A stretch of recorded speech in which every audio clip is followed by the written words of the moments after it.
दोस्तों स्वागत है आप सभी का हमारे इस यूट्यूब चैनल हाई टारगेट में। दोस्तों आज हम देखेंगे मैट्रिक परीक्षा 2021 के लिए संस्कृत का मॉडल पेपर। और दोस्तों ये मॉडल पेपर आपके बोर्ड परीक्षा के लिए बहुत महत्वपूर्ण है। इसमें हम लोग टोटल 60 इम्पोर्टेंट क्वेश्चन पर डिस्कशन करेंगे और सभी प्रश्न एनसीईआरटी पैटर्न पर आधारित है। तो आप लोग वीडियो को शुरू से अंत तक जरूर देखें। और दोस्तों बहुत सारे स्टूडेंट का क्वेश्चन ये रहता है कि सर नोटिफिकेशन नहीं मिलता है। तो अगर आपको भी वीडियो का नोटिफिकेशन नहीं मिलता है तो आप लोग चैनल में जाइए और वहाँ पर बेल नोटिफिकेशन को दबा करके ऑल नोटिफिकेशन सिलेक्ट कर लीजिए। इससे आपको आने वाले रेगुलर वीडियो का नोटिफिकेशन आपको मिलता रहेगा। और अगर आप लोग को हिंदी का, मैथ का और सामाजिक विज्ञान का मॉडल पेपर देखना है तो आप यूट्यूब पे जाइए और सर्च कीजिए high target Hindi model paper. अगर आपको हिंदी का पढ़ना है तो, अगर साइंस का पढ़ना है तो high target science model paper 2021 search कीजिए, आपके सामने मॉडल पेपर आ जाएगा। आपको कहीं पे ढूंढने की ज़रूरत नहीं है। इससे आसान तरीका से आप मॉडल पेपर को प्राप्त कर सकते हैं। तो चलिए हम लोग पहला क्वेश्चन से वीडियो को स्टार्ट करते हैं। जल्दी से वीडियो को लाइक कीजिए और चैनल पर नए हैं तो चैनल को भी सब्सक्राइब कर लीजिए। तो चलिए हम लोग पहला क्वेश्चन देखते हैं।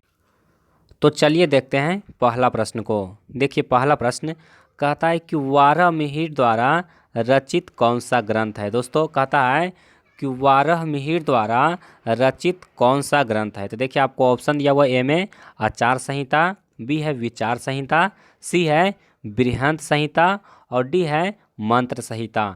तो दोस्तों वाराहमिहिर द्वारा रचित कौन सा ग्रंथ है, तो हमारा आंसर होगा बृहत संहिता, यानी कि ऑप्शन सी हमारा बिल्कुल सही आंसर होगा।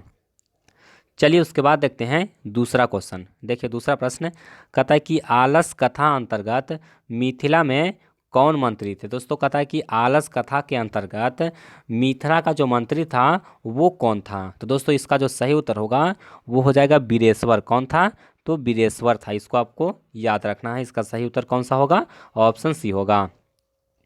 चलिए उसके बाद देखते हैं तीसरा प्रश्न को। देखिए तीसरा प्रश्न कहता है कि सरस्वती का कुल गृहज कौन सा महानगर था। दोस्तों कहता है कि सरस्वती का कुल गृहज कौन सा महानगर था। तो दोस्तों इसका आंसर हो जाएगा पाटलिपुत्र, यानी कि ऑप्शन सी यहाँ पर बिल्कुल सही आंसर होगा। चलिए उसके बाद देखते हैं चौथा प्रश्न। देखिए कहता है कि स्वामी दयानंद ने किस नगर में आर्य समाज की स्थापना की। दोस्तों बहुत ही महत्वपूर्ण क्वेश्चन है। स्वामी दयानंद ने किस नगर में आर्य समाज की स्थापना की। तो दोस्तों इसका जो सही उत्तर हो जाएगा वो कौन सा होगा, तो मुंबई होगा। कौन सा आंसर होगा, मुंबई होगा, यानी कि ऑप्शन बी हमारा बिल्कुल सही आंसर होगा, मुंबई। चलिए उसके बाद देखते हैं अगला प्रश्न। देखिए पांचवा प्रश्न कहता है विजयंका का काल किस शतक में माना जाता है। दोस्तों विजयंका का काल किस शतक में माना जाता है, यानी कि विजयंका किस काल में मतलब कि कवि थे। तो दोस्तों इसका जो सही उत्तर होगा वो हो जाएगा अष्टम। किस काल में, अष्टम, यानी कि ऑप्शन डी यहाँ पर बिल्कुल सही आंसर है। चलिए उसके बाद देखते हैं छठा प्रश्न। ये बहुत बार एग्जाम में आ चुका है। एक देश दूसरे देश को क्या देखकर जलता है। दोस्तों कहता है कि एक देश दूसरे देश को क्या देखकर जलता है। तो देखिए आपको ऑप्शन दिया हुआ ए में अपकर्ष, बी है उत्कर्ष, सी है आकर्ष और डी है प्रापकर्ष। तो दोस्तों इसका जो सही उत्तर होगा वो हो जाएगा उत्कर्ष, यानी कि एक देश दूसरे देश का उत्कर्ष देख करके जलता है। चलिए उसके बाद देखते हैं अगला प्रश्न। देखिए सातवां प्रश्न बहुत ही इंपॉर्टेंट है। कहता है कि यज्ञवाल्क्य अपनी पत्नी मैत्रेयी को किसकी शिक्षा देते हैं। दोस्तों कहता है कि यज्ञवाल्क्य अपनी पत्नी मैत्रेयी को किसकी शिक्षा देते हैं, तो आत्म तत्व की शिक्षा देते हैं। इसका सही उत्तर कौन होगा, आत्म तत्व होगा, यानी कि ऑप्शन सी इसका बिल्कुल सही है। चलिए उसके बाद देखते हैं आठवां क्वेश्चन को। देखिए कहता है पटना नगर की पालिका देवी कौन है। दोस्तों पटना नगर की पालिका देवी कौन है, तो इसका उत्तर होगा पटन देवी, यानी कि ऑप्शन सी इसका बिल्कुल सही आंसर है, पटन देवी। चलिए उसके बाद देखते हैं अगला प्रश्न। देखिए नौवां प्रश्न कहता है कि आलस कथा के रचयिता कौन है, यानी कि आलस कथा पाठ के रचनाकार कौन है। तो दोस्तों इसका सही उत्तर हो जाएगा विद्यापति। कौन है, विद्यापति हैं, यानी कि ऑप्शन बी यहाँ पर सही है।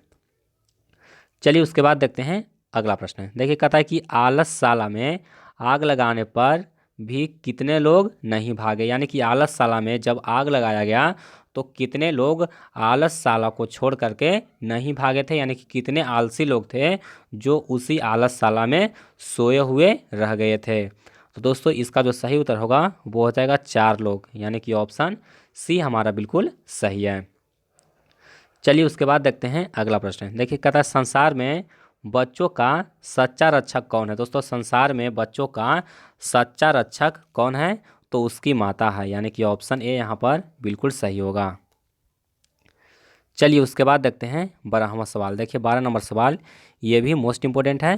कहता है कि ऋग्वेद में कितनी, कहता है कि मंत्र दर्शनवती ऋषिकाओं का उल्लेख है। दोस्तों कहता है कि ऋग्वेद में कितनी मंत्र दर्शनावती ऋषिकाओं का उल्लेख है। तो दोस्तों इसका जो सही उत्तर होगा वो हो जाएगा चतुर्सतीय, यानी कि ऑप्शन बी यहाँ पर बिल्कुल सही आंसर होगा, चतुर्विंशति।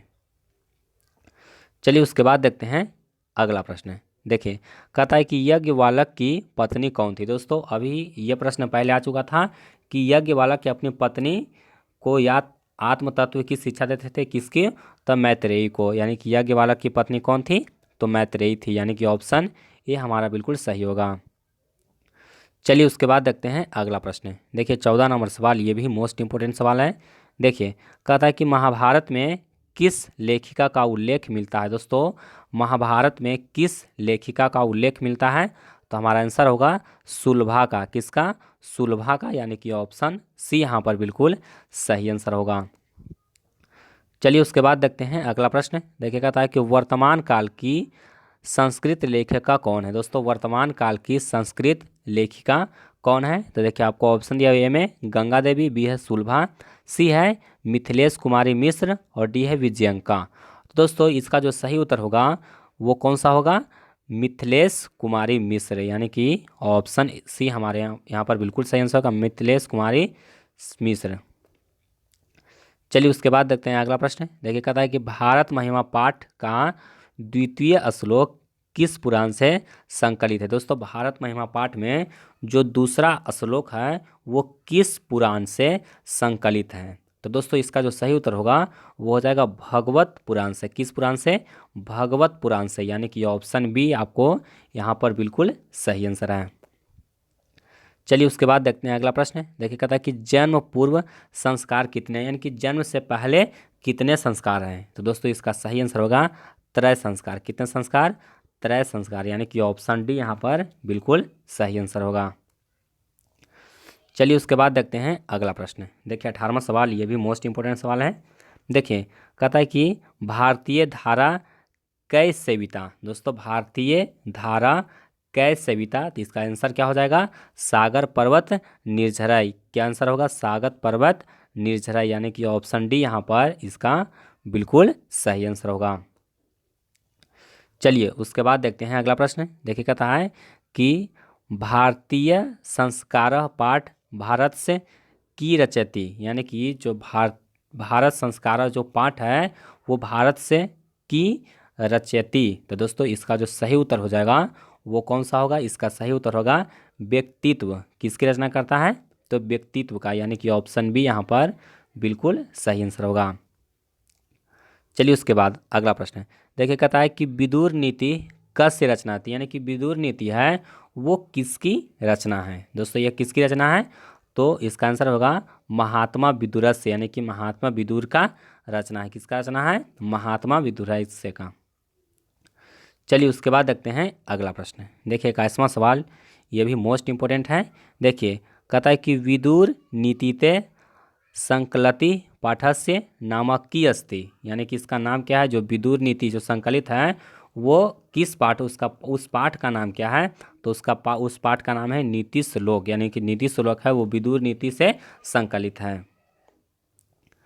चलिए उसके बाद देखते हैं 22 नंबर सवाल को। देखिए 22वां सवाल ये भी इंपॉर्टेंट सवाल है। देखिए कहता है कि कर्मवीर कथा समाजे कस्य पुरुषस्य कथा वर्तते, यानी कि जो कर्मवीर कथा पाठ है उसमें किस समाज के पुरुष का कथा को बताया गया है, तो यहाँ पर हमारा उत्तर होगा दलित समाज, यानी कि दलितस्य। क्या आंसर होगा, दलितस्य होगा। चलिए उसके बाद देखते हैं अगला प्रश्न। देखिए 23वां सवाल, ये भी मोस्ट इंपोर्टेंट सवाल है। देखिए कहता है कि सामंजस्य शिक्षाया उदारक का, यानी कि समाज में शिक्षा का उदारक कौन है? तो हमारा आंसर होगा स्वामी दयानंद, यानी कि ऑप्शन ए हमारा बिल्कुल सही आंसर होगा। चलिए उसके बाद देखते हैं अगला प्रश्न। देखिए 24 नंबर सवाल। देखिए कहता है कि मंदाकिनी वर्णनम पाठस्य रचनाकार क अस्ति। दोस्तों मंदाकिनी वर्णन पाठ के रचनाकार कौन है? तो हमारा आंसर होगा महर्षि वाल्मीकि, यानी कि मंदाकिनी वर्णन पाठ के लेखक कौन है? तो महर्षि वाल्मीकि है, यानी कि ऑप्शन बी यहाँ पर बिल्कुल सही आंसर होगा। चलिए उसके बाद देखते हैं 25वां क्वेश्चन। देखिए कहता है कि रामायणम ग्रंथ रचनाकार का अस्ति, यानी कि रामायण का रचनाकार है वो कौन, मतलब कि रामायण ग्रंथ का रचनाकार कौन है? तो दोस्तों इसका जो सही उत्तर होगा वो हो जाएगा वाल्मीकि। कौन है? वाल्मीकि है, यानी कि ऑप्शन सी यहाँ पर बिल्कुल सही आंसर होगा। चलिए उसके बाद देखते हैं अगला प्रश्न। देखिए 26 नंबर सवाल। देखिए 26वां सवाल कहता है कि मंदाकिनी निध्याना के अवगृह्यन्ते। दोस्तों कहता है कि मंदाकिनी निध्याना के अवगृह्यन्ते, तो दोस्तों इसका आंसर हो जाएगा ऋष्याय, यानी कि ऋषि। चलिए उसके बाद देखते हैं अगला प्रश्न को। देखिए कहता है कि मनुष्य कम उपपठत्यन्ते। दोस्तों कहता है कि मनुष्य किम उपपठति अंते। तो दोस्तों इसका जो सही उत्तर हो जाएगा वो कौन सा हो जाएगा? तो इसका सही उत्तर होगा आदित्य, यानी कि ऑप्शन डी इसका बिल्कुल सही आंसर है। चलिए उसके बाद देखते हैं अगला प्रश्न। देखिए कहता है कि व्याघ्र पथिक कथाय रचनाकार क अस्ति। दोस्तों कहता है कि व्याघ्र पथिक कथाय रचनाकार क अस्ति, यानी कि व्याघ्र पाथिक कथा है, इसका रचनाकार कौन है? तो दोस्तों इसका जो सही आंसर होगा वो हो जाएगा नारायण पंडित। कौन है? नारायण पंडित, यानी कि ऑप्शन ए हमारा बिल्कुल सही आंसर है। चलिए उसके बाद देखते हैं अगला प्रश्न। देखिए 29 नंबर सवाल, ये भी मोस्ट इंपोर्टेंट सवाल है। कहता है कि व्याघ्र पाथिक कथा कास्मत ग्रंथ उद्धित्र अस्ति, यानी कि जो व्याघ्र पाथिक कथा है वो किस ग्रंथ से उद्धृत है? तो दोस्तों इसका आंसर हो जाएगा हितोपदेश से। किससे? हितोपदेश से, यानी कि ऑप्शन सी यहाँ पर बिल्कुल सही आंसर होगा, हितोपदेशात से। चलिए उसके बाद देखते हैं अगला प्रश्न। देखिए 30वां क्वेश्चन, ये भी मोस्ट इंपोर्टेंट सवाल है, इसको भी आप लोग ध्यान से समझिए।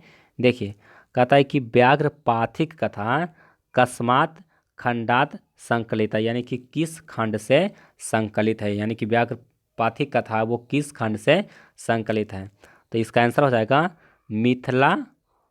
मिथिला का क्या है पूरा नाम पढ़ लीजिए, मिथिला भनाम भनामक खंडता, यानी कि ऑप्शन ए इसका बिल्कुल सही आंसर होगा। इसको आप लोग देख लीजिए, ये थोड़ा सा बड़ा सेंटेंस है तो इसको आप अच्छी तरह से तोड़ तोड़ कर पढ़ लीजिए। चलिए उसके बाद देखते हैं 31वां सवाल। देखिए कहता है कि देव प्लस आल्य के योग से कौन सा शब्द बनेगा? दोस्तों देव प्लस आल्य के योग से कौन सा शब्द बनेगा? तो दोस्तों इसका जो सही उत्तर होगा वो हो जाएगा देवालय। कौन सा शब्द बनेगा? देवालय, यानी कि ऑप्शन ए बी यहाँ पर बिल्कुल सही होगा।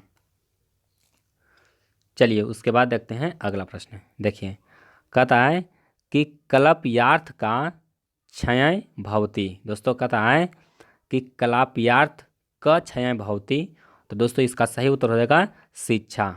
क्या क्षय भवति? तो शिक्षा। चलिए उसके बाद देखते हैं नेक्स्ट क्वेश्चन।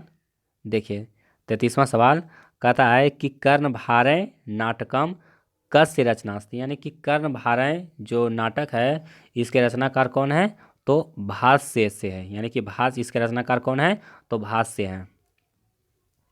चलिए उसके बाद देखिए कहता है कि क्रिया बिना की भारम, यानी कि क्रिया के बिना की भारम, तो दोस्तों इसका जो सही उत्तर होगा वो कौन सा होगा? ज्ञानम। क्या उत्तर होगा? ज्ञानम होगा, यानी कि ऑप्शन सी यहाँ पर बिल्कुल सही आंसर होगा। चलिए उसके बाद देखते हैं 35वां सवाल। देखिए 35 नंबर सवाल कहता है कि अनेकेशु राज्येषु परंपराएं की प्रचलित है, यानी कि अनेक देश में क्या प्रचलित है? तो दोस्तों इसका सही आंसर होगा शीत युद्धम, यानी कि शीत युद्ध है वो प्रचलित है। चलिए उसके बाद देखिए, कहता है कि वेद रूपेण सांस्तर की भवतु, यानी कि वेद रूपेण सांस्तर की भवतु। तो दोस्तों इसका जो सही उत्तर होगा वो हो जाएगा नित्यम। क्या उत्तर हो जाएगा? नित्यम होगा, यानी कि की भवतु तो नित्यम। चलिए उसके बाद देखते हैं अगला प्रश्न। देखिए कहता है कि दात्री, तो क्या कहता है, दात्री शब्द का सप्तमी एक वचन में निम्नलिखित में से कौन सा रूप होता है? दोस्तों दात्री शब्द का सप्तमी एक वचन, यहाँ पर ध्यान दीजिए, कहता है कि सप्तमी एक वचन, तो सप्तमी एक वचन में क्या होगा? तो दार दात्री हो जाएगा। क्या हो जाएगा? दात्री हो जाएगा, यानी कि ऑप्शन बी इसका बिल्कुल सही है।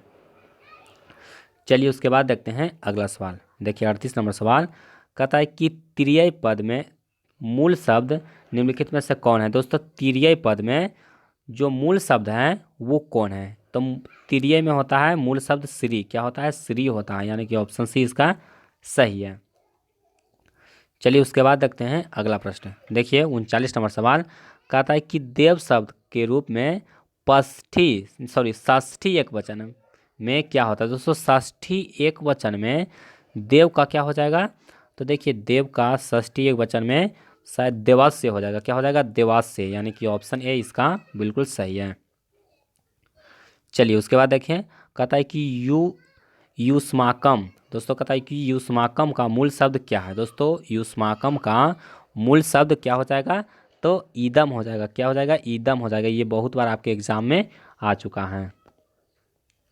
चलिए कहता है कि रामेण स सीता अपि वनय गतवंती में कौन सा सूत्र है? यानी कि कहता है कि रामेण स सीता, यानी कि राम के साथ सीता वन जाती है, इसमें कौन सा सूत्र है?